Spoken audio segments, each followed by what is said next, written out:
अनिलजी, तुम्हाला वाटतं ही काँग्रेसची उद्विग्नता आहे, मात्र सर्वोच्च असलेल्या सभागृहामध्ये सुरक्षेवरती चर्चा का नाही? बरं, राहुल गांधी किंवा त्यांच्या हातात असलेलं पुस्तक जे आहे हे आलं कुठून? आपलं म्हणणं आहे म्हणजे भाजपचं म्हणणं आहे थेटपणे पुस्तकच प्रकाशित नाहीये, मग त्याच्या प्रती राहुल गांधींच्या हातामध्ये कशा आणि त्यांनी कुठून मागवल्या हे त्यांनी देशासमोर ऑलरेडी मांडलेलं आहे. डॉक्टर, प्रत कुठेच दाखवली नाही, प्रत दाखवली नाही. आणि त्यांनी राजनाथ सिंग साहेबांनी, संरक्षण मंत्र्यांनी सांगितलं की ऑथेंटिकेट करा.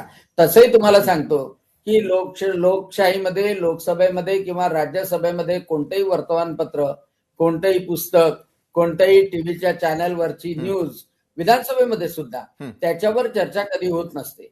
चर्चा ती फॅक्ट्सवर होत असते, गव्हर्नमेंट पेपरवर होत असते, लोकांच्या भावनावर होत असते, त्यावर चर्चा होऊ शकते. आणि त्यामुळं जे लोकसभेच्या नियमामध्ये जे बसतं, आता लोकसभेचे नियम कोण सांगणार? तर लोकसभेचे अध्यक्ष सांगणार. मग अध्यक्षांनी सांगितलेले नियम सुद्धा ऐकायचे नाही. मैं बोलू वो कायदा, असं जर राहुल गांधीला वाटत असेल तर ते लोकशाहीमध्ये नाही बसत ना.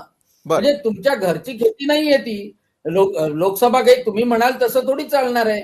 आणि त्याच्यामुळं लहान मुलासारखा हट्ट करणं, आणि म्हणून जे पी नड्डाजींनी खरंच म्हटलं अबोध बालक म्हणून, की ज्याला लोकसभेचे नियम, राज्यसभेचे नियम जर का ठाऊक नाही, त्याच्याप्रमाणे वागायची तयारी नाही, आणि मग वारंवार एकाच गोष्टीवर अडलं. खूप मोठी संधी दवडली त्यांनी. खरं म्हणजे लोकशाही प्रक्रियेमध्ये विरोधी पक्षाची भूमिका, अनेक गोष्टीवर सरकारवर टीका करणे, सजेशन देणे, या गोष्टीसाठी राहू शकते. परंतु ती न करता संपूर्णतः गोंधळ करायचा, सभागृहाचा वेळ वाया घालवायचा आणि स्वतःचा अहंकार जोपासायचा. अज्ञानातून निर्माण झालेला अहंकार आहे, आणि म्हणून अबोधपणे ते केलं. आणि त्यामध्ये ऍडिशन झालं द्वेष, द्वेष आणि त्याच्यामुळे आलेली हतबलता.